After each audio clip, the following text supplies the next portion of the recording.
Okie dokie do. Welcome back, guys. Now we start the second half of the term with 5.1. Now the section is just double integration, but the second half of the term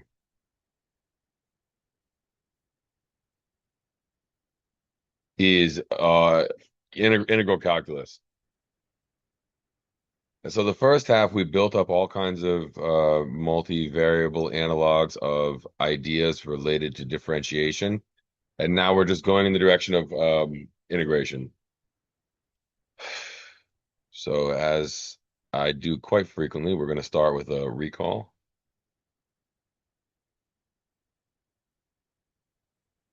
So when somebody first introduces to you integral calculus, you probably see something like this. You've got an interval. This doesn't have to be zero. Let's go a little farther back.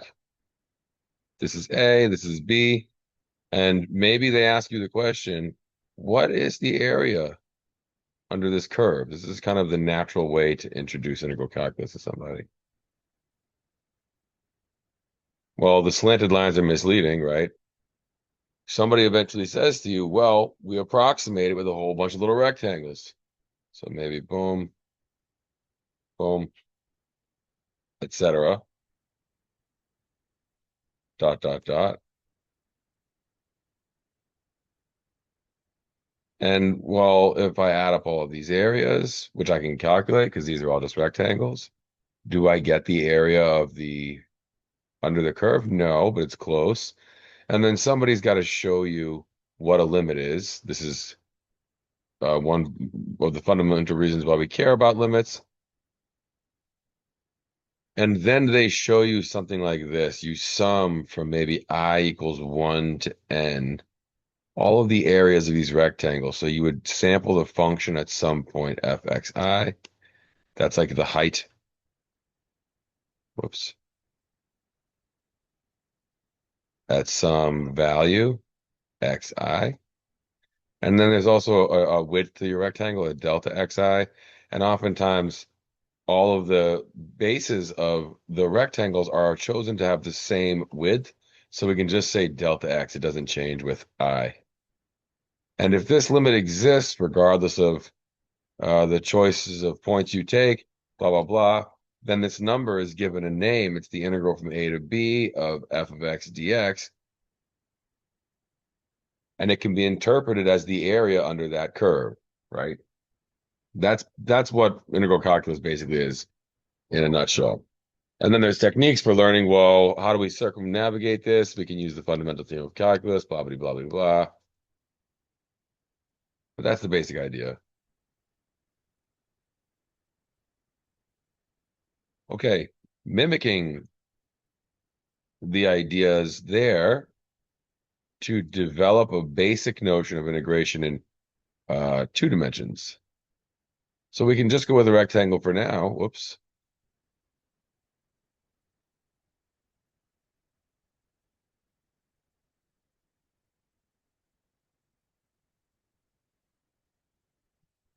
Over this rectangle, well, it's, let me see here.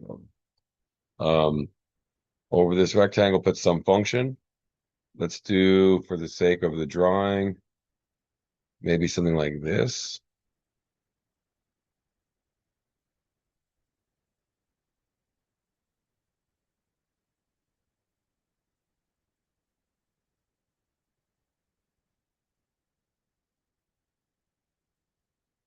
Okay, here is some shape.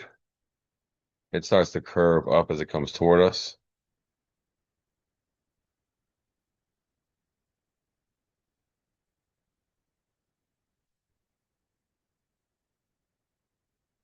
If you want to find the volume under that blue curve or that blue surface, and you are mimicking what we just did over there, you would start by maybe taking a little rectangle and taking the height of the function somewhere and making a little rectangular prism. And then next to that one, you'd put in another one. There'd be another height, and you'd make another rectangular prism. It's like a city. One more in this direction.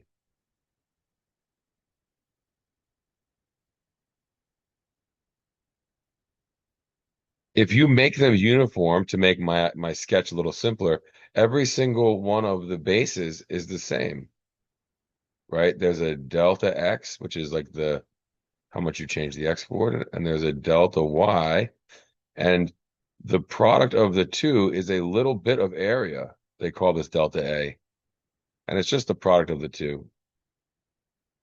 It's an area, not a length.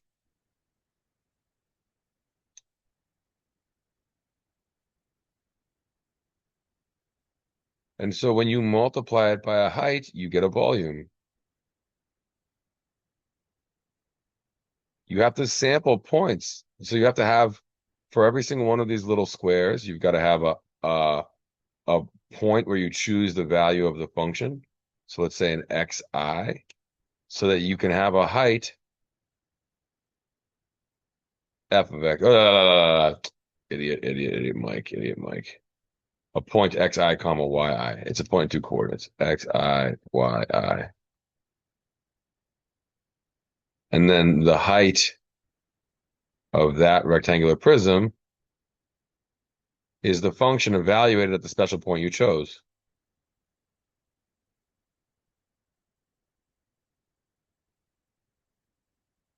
So you've got all these function heights. Every single one of them is multiplied by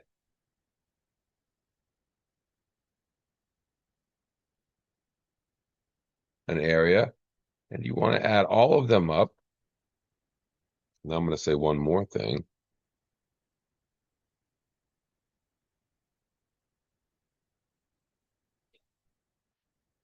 You can do it so like this is x0, y0, and this is x1, y1, and this is x2, y2, and this is x3, y3, and this is x4, y4, etc. This is not the preferred way to do this. The preferred way is to just pick a few points down here. This is x1, sorry, x1, x2, x3, x4, etc. And then these points are y1, y2, y3, y4, y5, etc. And then like this point right here would be x3 comma y1, or this point right here would be x2 comma y3. So if you like it this way, which is it's definitely the preferred way, then instead of a yi there, you put a yj, and you'll have something like maybe like a I going from 1 to n and j going from 1 to n.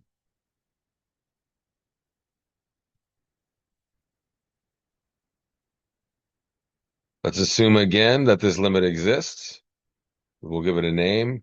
This is the double integral. So we have some region here, some rectangle R. This is the double integral over R of the function f dA, because it's with respect to area.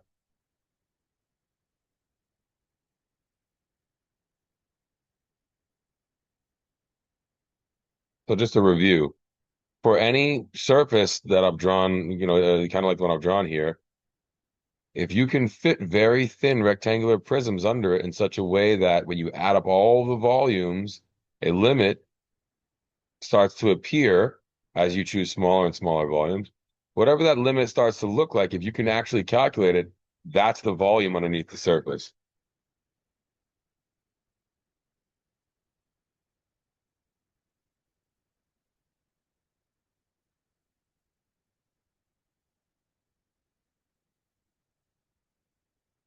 Let's try to do an example where we just do an approximation to get an idea.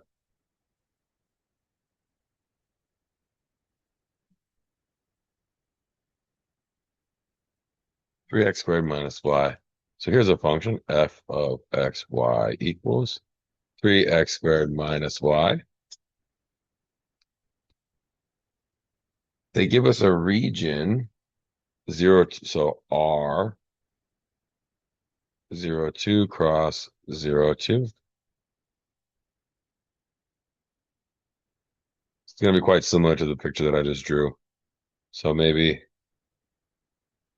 that's R there. And then the function x squared or 3x squared, when y equals 0, this just goes up like this. And here, this is at 1, so this would be 3. So it's a little steep. And then as you go in the y direction, it goes down. So maybe something like 3, 2, 1, like this. Yeah, this is a little tough to draw.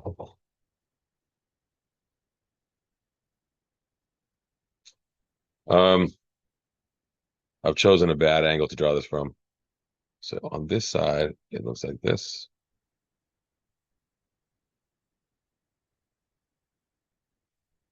On this side, it goes down. Let's just go there. The rest of the surface is kind of hidden behind what I've already drawn. But you get kind of the idea. If you did like a dotted line, it goes down like this, down to there. And then there. Okay.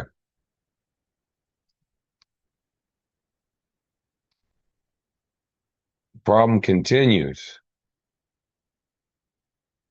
Set up a double integral before finding the value of the sine volume.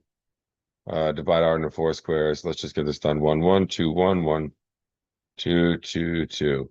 Okay, yeah. So let's say we wanted to evaluate the integral of this function with respect to the area, dA, over the region R. This is the same as saying find that blue volume there. Well, we would, to really evaluate this, we would have to take some kind of a limit. We're not going to do that. We're just going to approximate by choosing the following points: 1, 1, 2, 1, 1, 2, and 2, 2. We're going to make 4 rectangular prisms. And we're going to call that an approximation.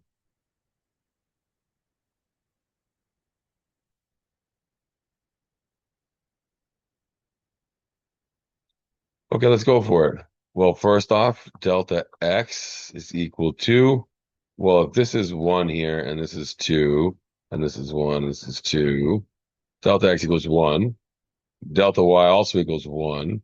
So delta a equals 1. I'm going to sum from I equals 1 to 2 and j equals 1 to 2 because I'm going to go from 1 to 2 in x and 1 to 2 in y.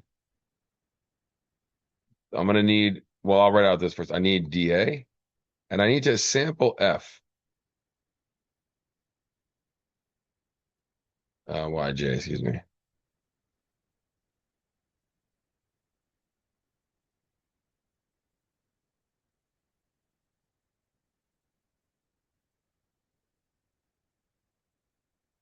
So I'm going to do 2 different examples. One where we sample the top right corners here, and one where we sample the middles.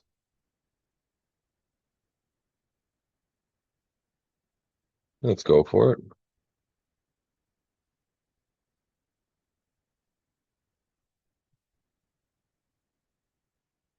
Version 1, I can take x 1 to be 1 and x2 to be 2, and y1 to be 1 and y2 to be 2.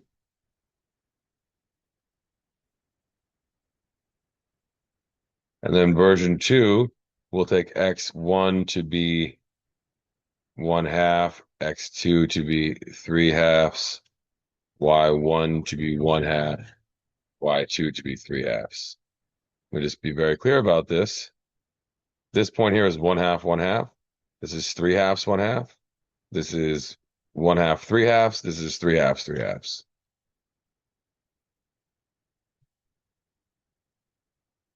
So in the first version, let's split these.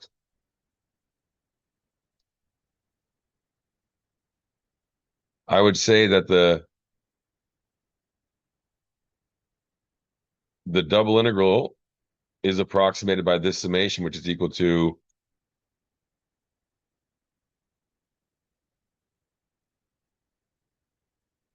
f at x1, y1 times delta A plus f of x1, y2 times delta A plus f of x2, y1 delta A plus f of x2, y2 delta A. So these two summations, the inner one, j equals 1 to 2. You see we went y1, y2. And then I goes up to 2. So instead of x1, x1, we see x2, x2. And we do it again. So I'm kind of hoping you're all somewhat comfortable with that kind of summation. Well, delta A is 1 in all of these. So I really just need to evaluate the function f at 4 places. It's 3x squared minus y squared. Minus y, excuse me. So if x is 1 and y is 1, this comes out to be 3 minus 1 is 2. If x is 1 and y is 2, this comes out to be 3 minus 2 is 1. If x is 2 and y is 1, this comes out to be 12 minus 1 is 11.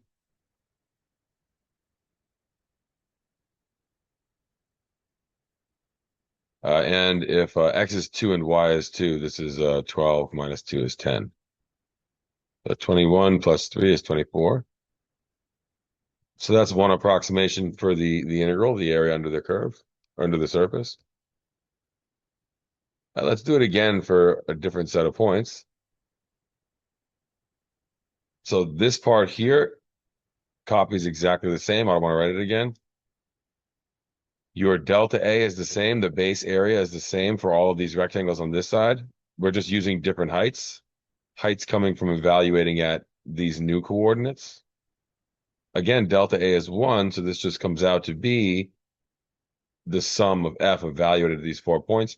x1, y1, so 1 half squared is 1/4. So I'll get 3/4 minus 1 half. That's 3x squared minus 3x1 squared minus y1. I need 3x1 squared minus, or 3x, the order doesn't matter, but 3x1 squared minus y2. It's going to be 3/4 minus 3 halves. I also need x2 squared. Sorry, times 3.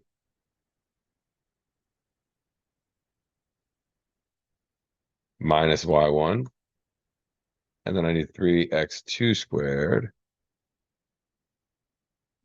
minus y2. Okay, 3 halves minus 1, this is 1, 3/4 minus 1 half is 1/4. This one is, this is negative 3/4. The next, 27/4 plus 27/4 is 27 halves. Minus 1 half and minus 3 halves is minus 2. 1/4 minus 3/4 is negative 2/4 is negative 1 half. So I get 26 halves is 13 minus 2 is 11.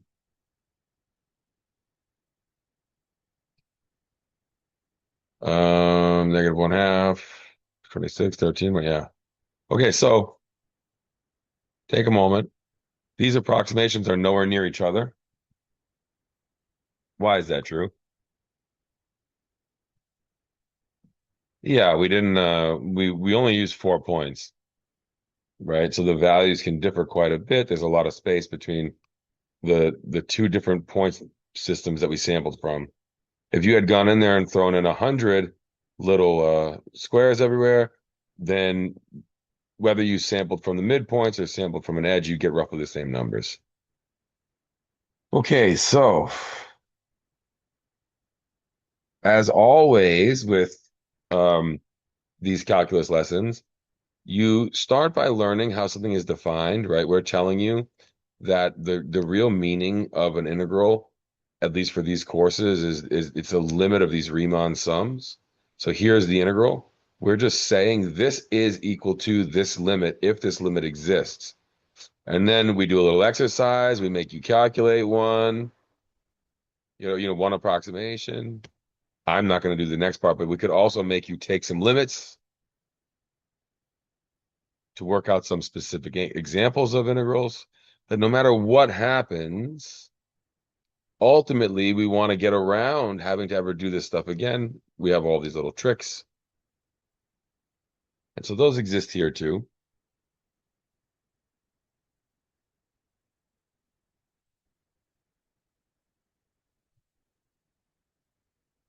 First, let's get a whole bunch of properties out on the board. Properties. So these are all properties that they were true for single integrals. They're going to be true here as well.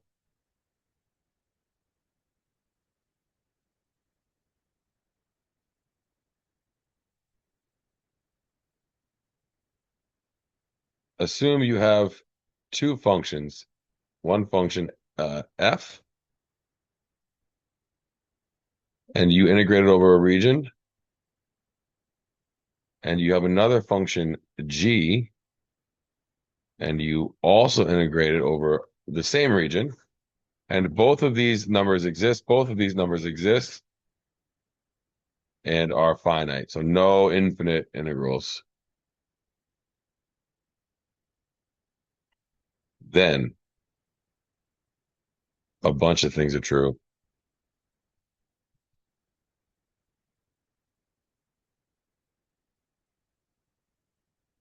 I'll call it one.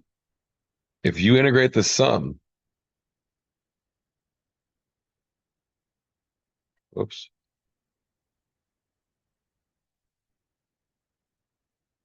this is the same as if you integrated each one separately. Sorry, over the region R, over the region R. Whoops. Uh, Jesus. Over the region R.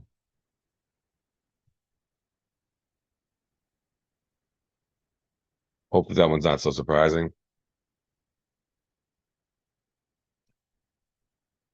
Two, if you take a function and you scale it by some constant C, you can pull that constant out. The reason I'm not going into too much detail with these is because they shouldn't be surprising from this picture about volume, right? Like if you've got some domain and you've got some function over that domain, and you take that function and you double it, for instance. Oops.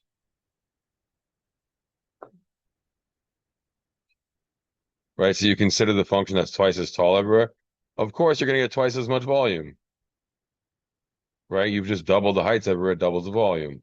That's what this is saying. If you scale the function up everywhere, you can pull the constant out. Similarly, if you add two shapes together and so on. So all of these have kind of a basic insight to them. What's the next one? Oh, this one's kind of important, also very reasonable though. If you have a region R, so let's say if, and it's equal to the union of two distinct regions.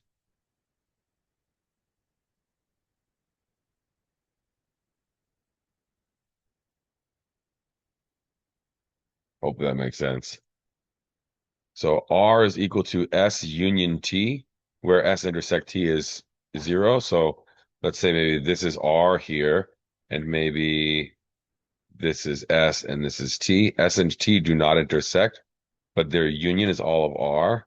Then if you do the double integral over all of R of the function f, this is going to be not surprising at all. It's the same as if you first integrated over one of these two regions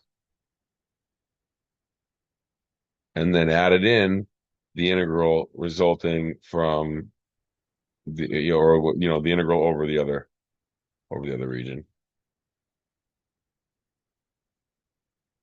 Let's keep going.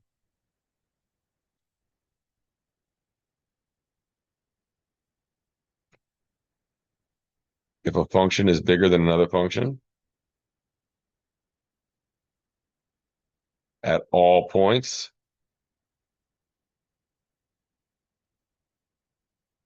oops, in R,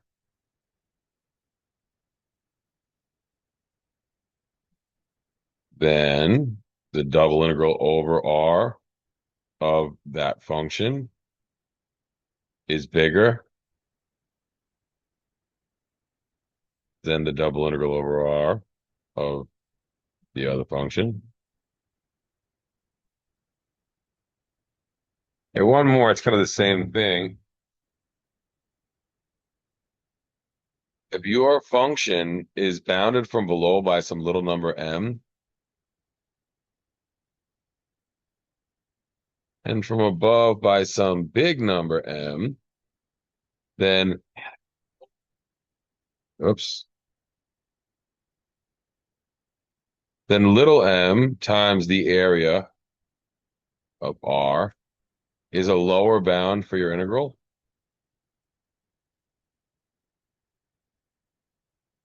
And big M times the area of R times the area of R is an upper bound. Let me draw a quick picture for this one.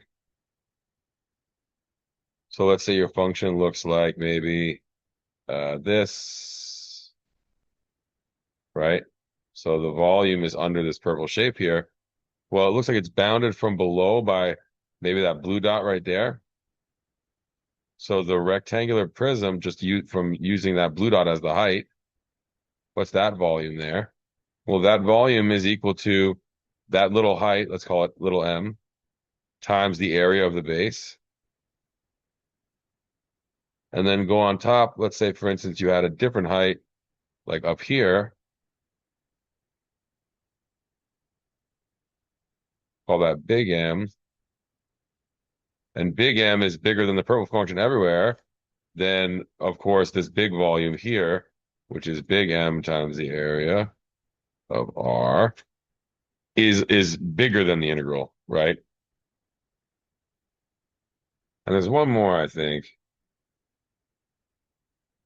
Where is that next one?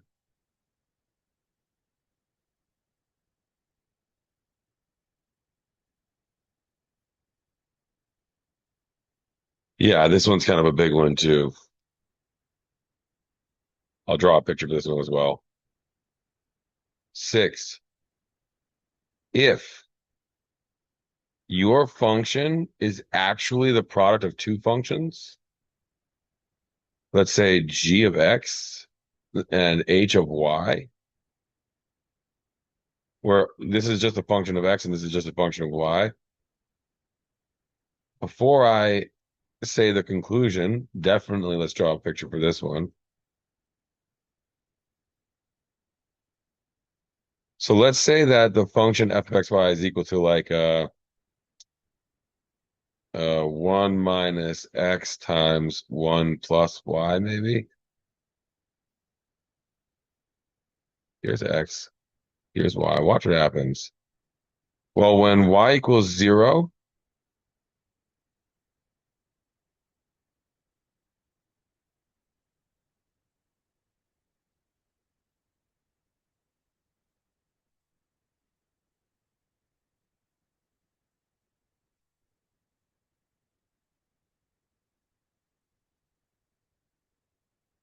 um, when y equals 0, we just see 1 minus x.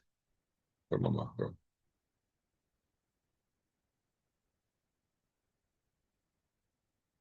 then let's go to like when y equals 1.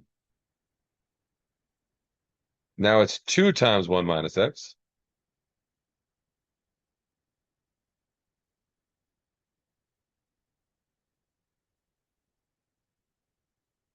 Right? So it's steeper. If we went up to 2, we would see 1, 2, 3 times 1 minus x.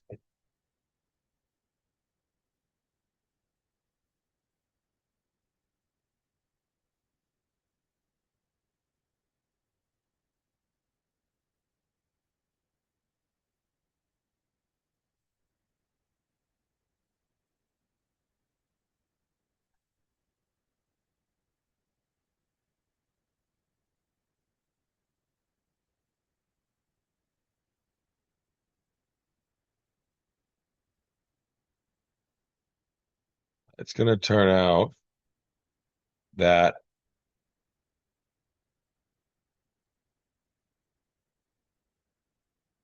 this double integral can be rewritten this way. Let's say this is a to b, and in the other direction, goes from c to d. The integral from a to b of g of x dx times the integral from c to d of h of y dy.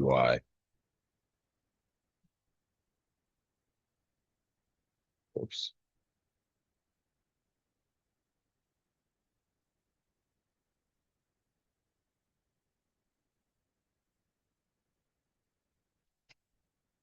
So why is that? Let's go over here and imagine we played this game of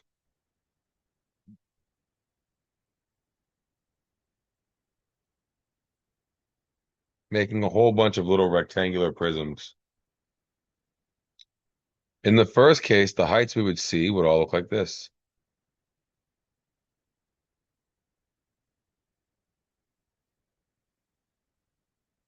And if we drew out those little shapes,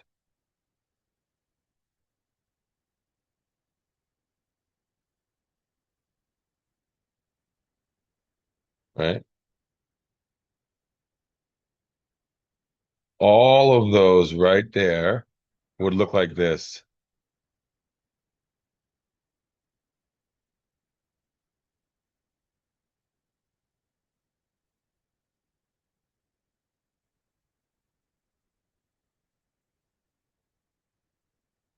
Right? The y coordinates are all 0 where we're sampling.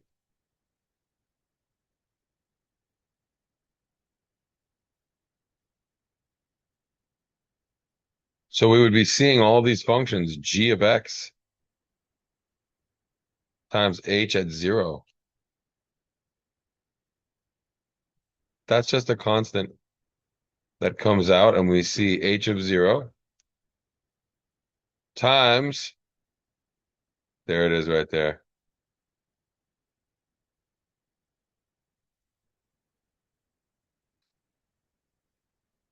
That's a Riemann sum for just the integral of g of x dx.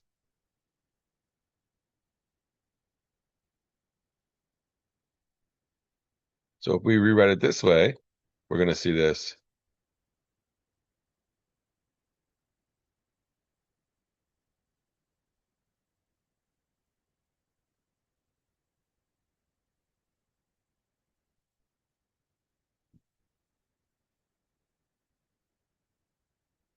Now imagine we go up to a different sliver. Imagine later on we're over here.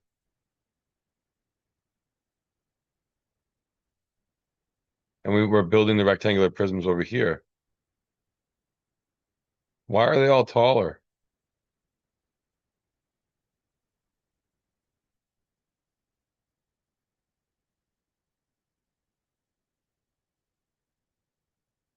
Can you say why?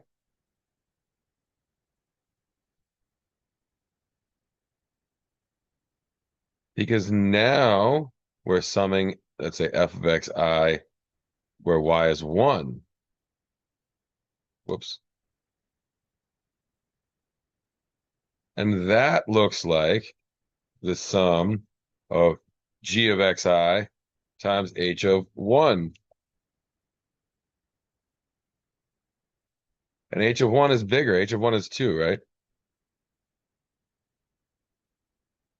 Let's factor this one again. Again, the h of 1 comes out. We get h of 1 delta y times the same thing, a Riemann sum, so I'm gonna say approximately the integral of g of x dx. And now look what happens. If you look at these different slivered rows everywhere, I'll put all of this together, you're gonna add if you add all of them, add this guy here and this guy here, you're gonna see in every single row you see the same integral in x, but you're gonna see h0 delta y plus h x1 or y1, sorry, y1 delta y plus hy2 delta y. If you keep going, eventually you'll get up to the y that corresponds to 1, h of, 1 delta y, and then maybe that's like y10. So then there's like y11 delta y, and this keeps going until you get to your last one. Whoops, whoops, whoops, whoops, whoops, whoops. And all of those together are a Riemann sum for y. So you'll get integral g of x dx. This is roughly equal to, everything in parentheses there is roughly the integral of whoops, h of y dy. And this is from C to D, and this is from A to B. I wasn't including those. A to B, A to B, etc. One more here, A to B. So the point is, if you decompose this summation across the whole rectangle into rows, and every single row, it looks like an integral in x. I mean, it's three-dimensional, but it's, other than that one issue, it's like an integral in x. If you go to a different row, it's a different integral in x. I'm just going to say this real quick, and hopefully it doesn't overpopulate the image. You can also do it where first you go in rows in the y direction, right? So maybe you see something like this.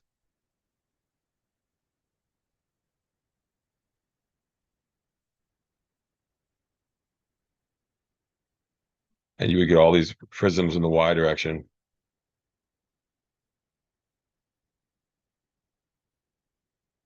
And that one row would look like some integral in y. And then you can move over to another row, somewhere over here maybe, and you'll see a different integral in y. That's not a good drawing. I hopefully you get the idea. I don't want to keep drawing these drawings. Okay, so bobbity, bobbity, bobbity, bobbity, bob. Let's just do some examples so I can fix all this right now. All right, examples illustrating most of those points. They're all going to be super easy.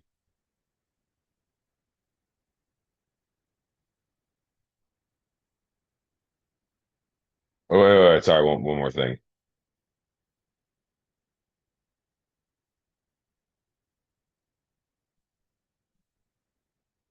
Yeah, sorry. Well, I gotta say one more thing. So this is another one of those theorems that we actually don't prove.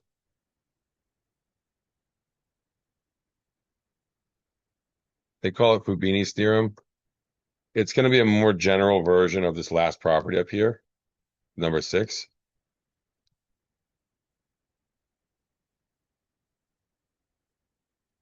Here we go.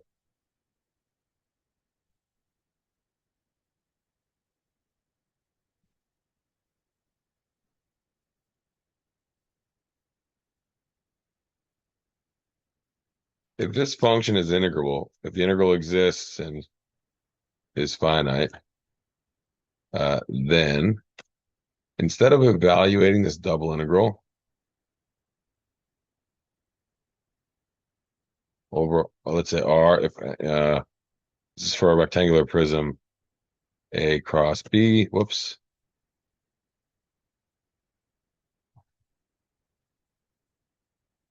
or A comma B cross C comma D, we can actually do the following. Here we go. I'm going to write it this way.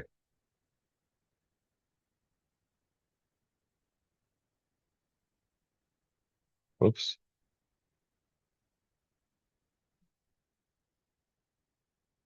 Or it this way.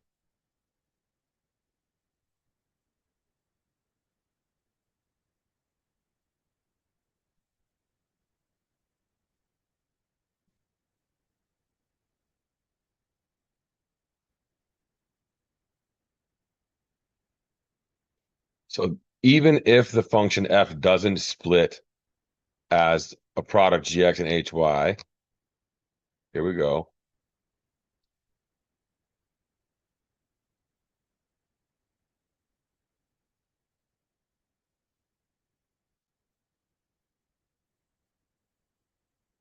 We can still either integrate only in the y direction first, or integrate only in the x direction first, and then add all of those up across the y direction, or add all of those up across the x direction. So this picture that I just drew up here,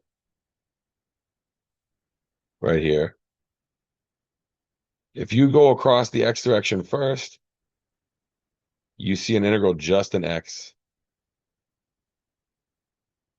Then you go up a little bit, you'll see a new integral just in x. You go up a little bit, you see another integral just in x. Alternatively, you can start here, like I've got a magenta. You can integrate just the y direction first. I'm gonna just jump in with an example real quick because I'm tired and I feel like I'm not making any sense right now. Yeah, let's go with this guy here. Let's say I want to integrate over R the function x. Let's say dx dy. Or well, I'll write it first this way, dA, where R is equal to 0, comma 2 cross 0, comma 1. I can write this way. So this is the x coordinate, this is the y coordinate. Y from 0 to 1, x from 0 to 2.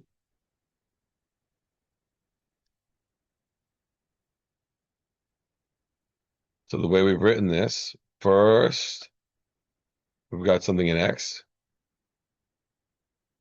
Well, this is just x squared over 2 from 0 to 2.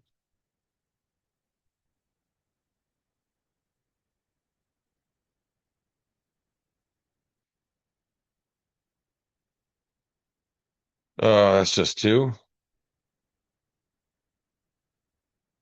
And that comes out to be 2y from 0 to 1, which is just also still just 2. So that's the answer there. We could also have done it where we first do an integral in y.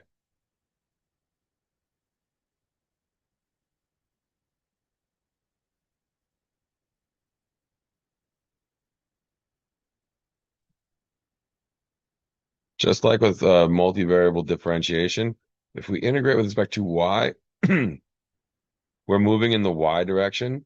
X is fixed. X is functioning like a constant. So this just comes out to be xy.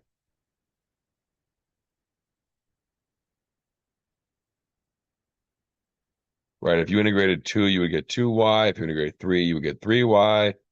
If you integrate 5, you would get 5y. So if you integrate x, you'll get xy. If you plug in 0, you get nothing. So this is just x. And now look, same thing. Same answer. Okay, so let me just repeat Fubini's theorem. Fubini's theorem just basically says for all of the problems you're going to see in this course, anytime you have a function that's integrable, so it has its integral exists and is finite, you can always, let's say over a rectangle, if we over a rectangle AB comma CD, integrate first all of the stuff in X and then all of the stuff in Y. Or you can integrate first all of the stuff in Y, which in this case there was nothing, and then all of the stuff in X. Okay, just a bunch of examples from here on out. Bear with me. Just bear with me. I'll get through a bunch of good examples, and then you should feel comfortable doing your homework. Yeah, so here they give us this one. Integrate over r, xy minus 3xy squared, dA.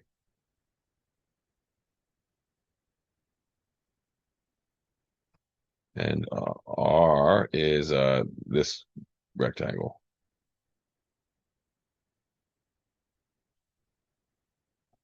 Wait,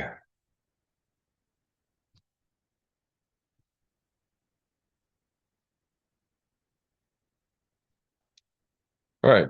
We can first put x on the outside.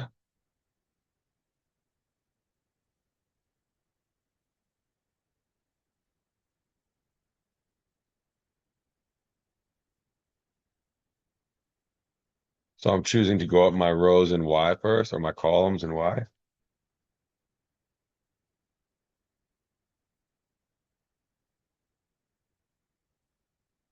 If x is a constant, then I see a constant times y. That integrates to a constant times y squared over 2.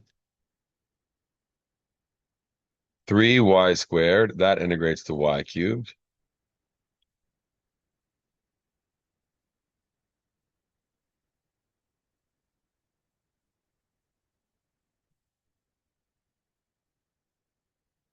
So you can see I'm doing everything with respect to y first. If you plug in 2, you'll get 2x minus 8x. If you plug in 1, you'll get x over 2 minus x.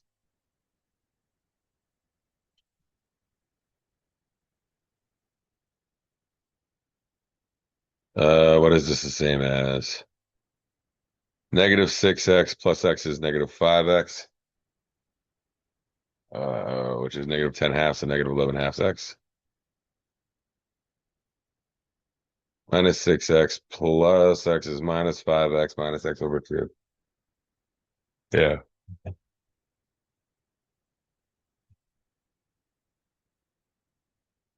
Oops. Negative 11 over uh, 4x squared from 0 to 2. And this just comes out to be negative 11. Let's try it again the other way. Oops. Say we integrate from 1 to 2 and from 0 to 2.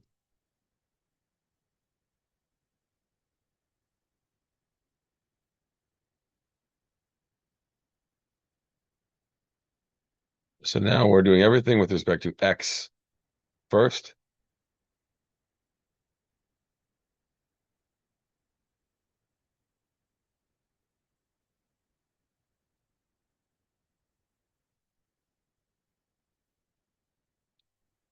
Uh, y is a constant, so we get y x squared over 2 minus, if you integrate 3, well, the 3y squared is a constant. If you integrate x, you get x squared over 2.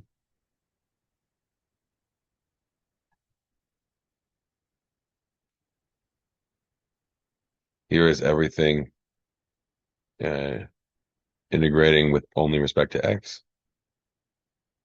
If I plug in 0, I get nothing. If you plug in 2 everywhere, you just get a 2y minus 6y squared.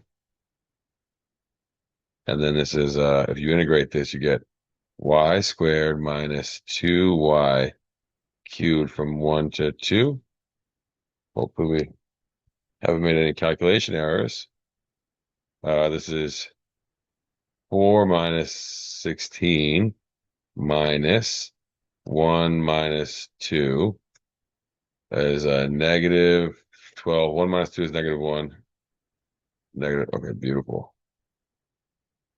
Negative 11 again.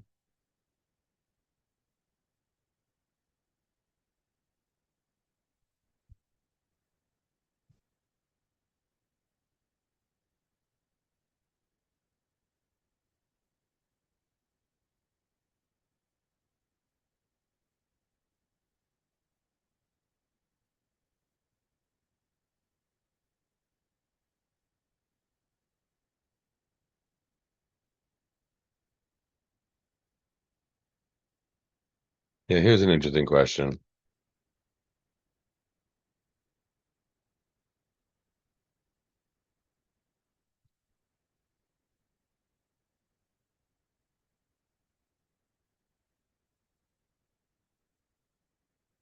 Find a lower and upper bound for the integral of f over the region R, where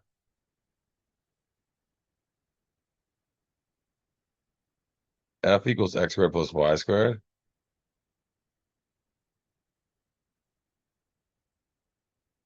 and R equals lost it, where is it? 1 to 3 and 1 to 2.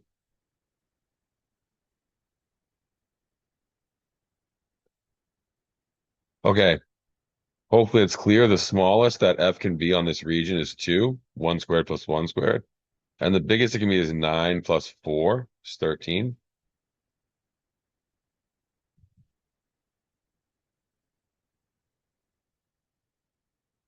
So you see this lower and upper bound for this integral. You should immediately think back to this rule number, whichever rule number that was.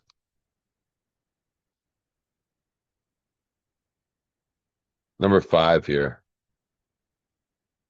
right? If you have these bounds on f, then you can take those bounds,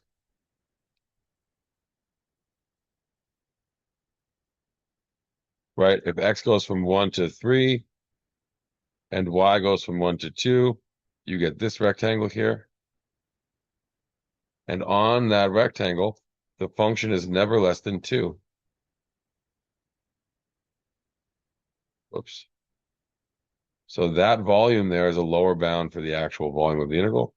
And the function is never more than 13. So, this is a much taller one now, but that volume there is an upper bound. So we can say right away the area of R is equal to 3 minus 1 is 2, and 2 minus 1 is 1. So the area is 2. So 2 times 2 equals 4 is less than or equal to the integral over R of this function, x squared plus y squared. And that's also less than or equal to, uh, 26, which is 13 times 2. So this right here is that property 5 that we wrote down. There's one more I think that might have been pretty interesting. Uh, yeah, this guy right here.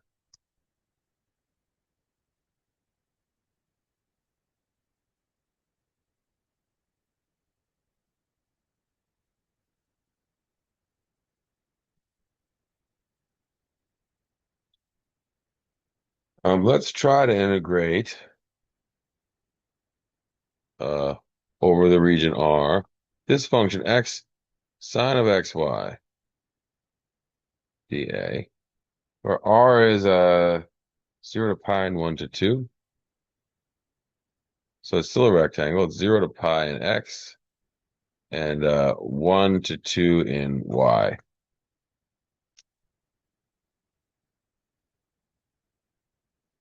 So let's say we were going to set this up where we uh we put y on the outside and x on the inside.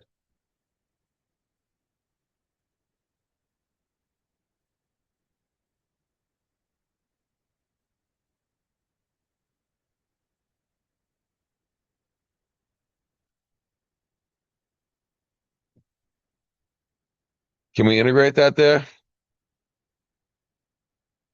I'm going to just put dot dot dot.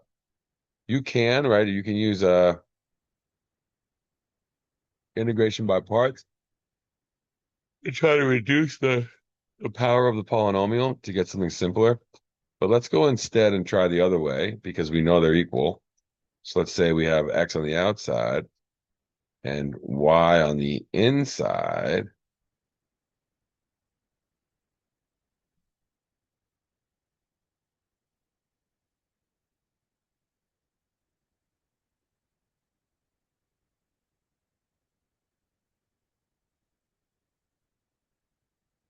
Is this any easier?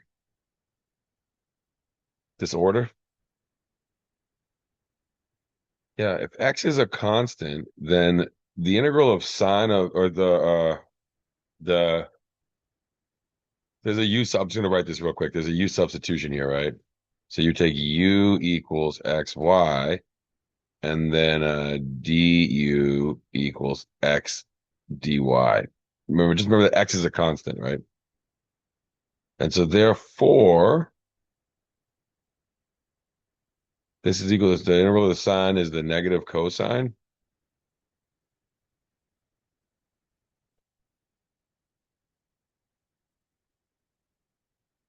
There you go. I just use u substitution.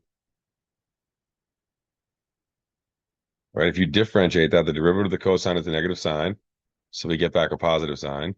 And then that constant factor of x would come out, giving me that one right there.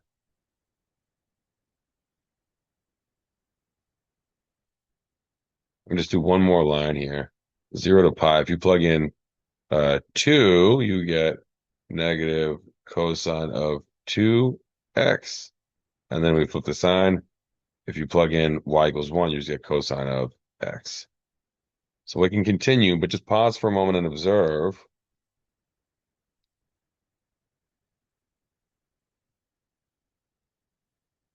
If you look at the form of this integrand, you see that x right there and that x right there. And if you practice a little bit, you'll get used to saying using a u substitution is going to make it so that this one disappears, right? If you look back here, that x right there got consumed by the du, and it resulted in an easier integrand afterwards. That's not going to happen in the other direction, and instead you would have to treat x like a variable first and do integration by parts. So the whole point of this example is to show you that there are times when one is easier. More importantly than that, we'll see this in the next section. There are times when one is impossible to actually work out, and the other order might be really easy. So it's important now to get used to the idea of asking yourself which order is better. Integral of the cosine is the sine.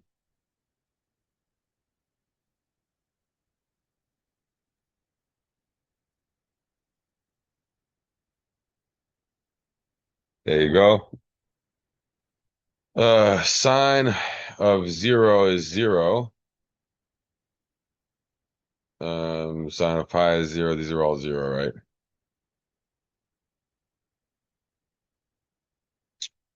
Make sure I didn't make a mistake. So that does look correct. I just want to be sure.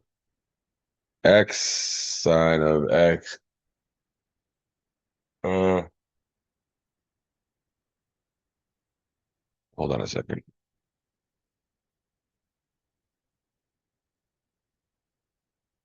I'll go the other way. This one first. Sine of spot 2. What is weird about that to me? 0 to pi. Oh, yeah, this makes perfect sense.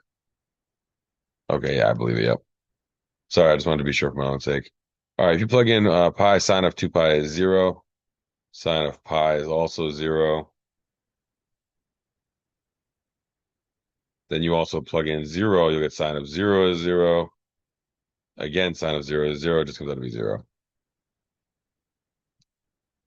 I won't go through the work on this side, but I just want to say one more time. You can do integration by parts. There's one, actually, maybe I can do one more step to show you. It's going to get even worse. Because when you go to integrate this, you're going to have to just bear with it and just think for a second. You're going to have something like cosine of xy over y. right? When you differentiate, that constant and this one have to cancel out. And so then when you go to integrate in y, you actually have a y in the denominator. You cannot do integration by parts with that. And so it might be the case that actually, even here, you can't work this out. I'm not going to go through it to find out, but you want to train this skill. If one order looks difficult, check the other order, see if that one's easier. Um, what is this problem here?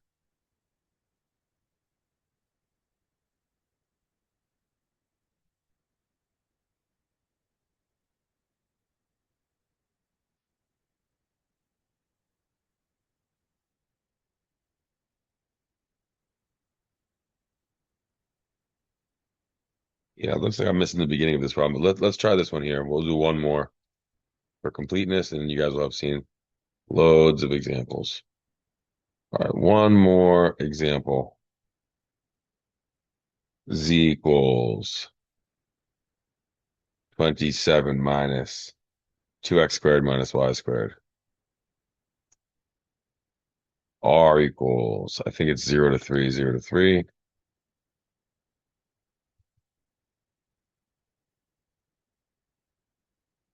Oh, negative 3, sorry.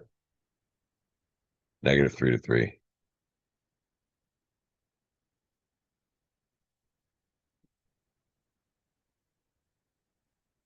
Okay. And they just ask us, I think, to find,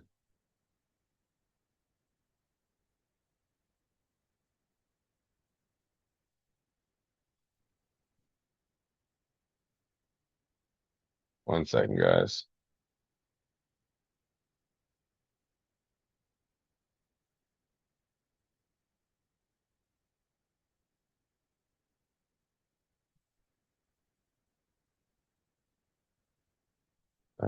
The way this is worded.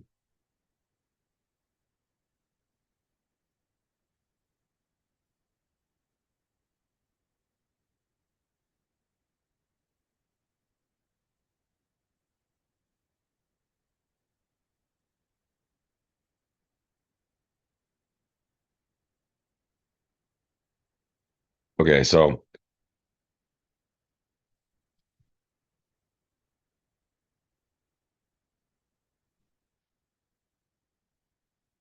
let's just do it like this. Hold on 1 second. 1 second. Just need to read the whole problem as is.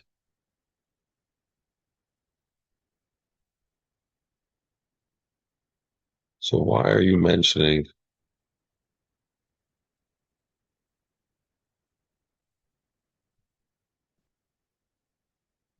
Yeah, okay. I don't know why they did it that way. Whatever. So this is not what it asks you to do. Um, Let me just be clear what the problem says. It says to find the volume underneath this surface, but between the planes x equals 3, y equals 3, and the coordinate planes, the main planes. So the fact that they mention this at all is ridiculous, but whatever. Okay, let me just draw what they want here. So uh 27 is a big number, minus 2x squared, something in this direction, and then minus y squared is something going down in this direction. So you have this downward facing paraboloid. And they specifically ask for the area between, so x equals 3 is maybe right here. Y equals 3 is up there. And then the coordinate planes. So here you go. You've got, let's do one more color. Let's go green maybe. You've got this face here.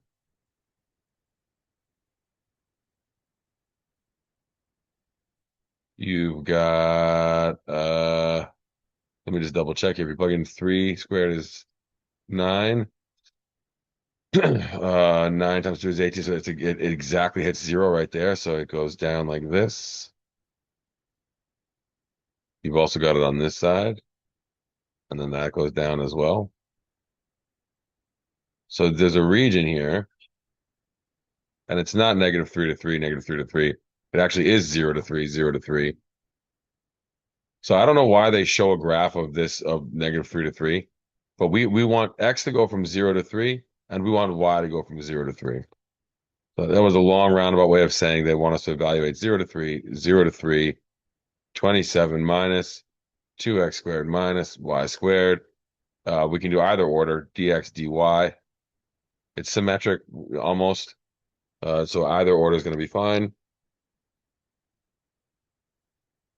If I do dx first, I get 27x minus 2x cubed over 3 minus y squared x, all evaluated from 0 to 3. That's the x integral. And then, okay, let's evaluate everything. Bliggity bloggity, bliggity bloggity, bliggity bloggity, bliggity bloggity. If you plug in 0 everywhere, you get nothing. So, okay, you might not spot this, but this is 27 and this is 27. So I get 3. Is that going to be any easier? 3 minus 2/3 is 7/3. It's a little bit easier.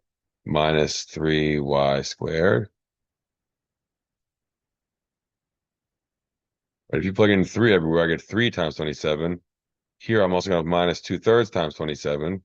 And then I still have that minus 3y squared there. So 9 times 7 is 63.